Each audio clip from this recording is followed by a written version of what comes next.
Hello, ladies and gentlemen, and welcome to 5 Minute Bitcoin, where we onboard the masses 5 minutes at a time, so you don't have to. We're going to continue with our ongoing series of the virtues of Bitcoin today, and today is virtue number 2. Bitcoin is immune to seizure. What does that mean? Well, since Bitcoin is not housed at any central bank or company, nobody can confiscate your Bitcoin. With Bitcoin, you can be your own bank.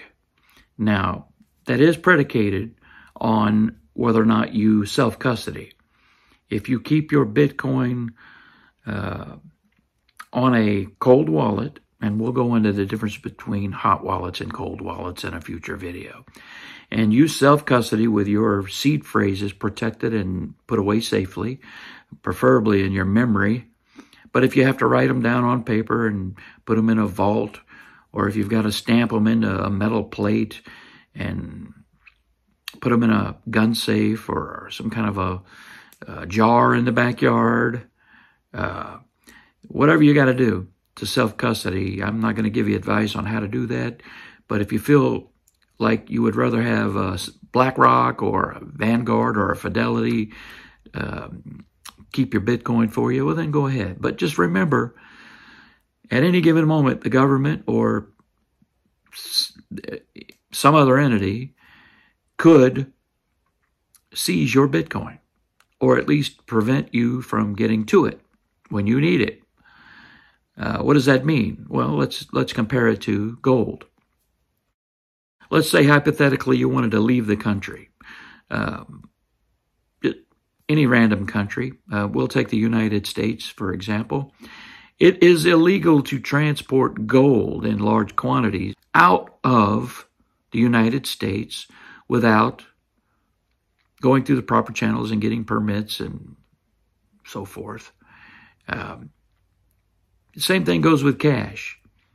It is illegal to bring more than $10,000 cash onto an airplane or a boat or a train.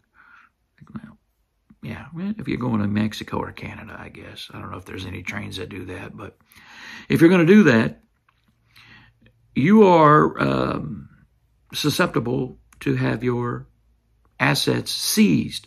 Well, with Bitcoin, that can't happen if you take the right measures. All you've simply got to do is self-custody your Bitcoin.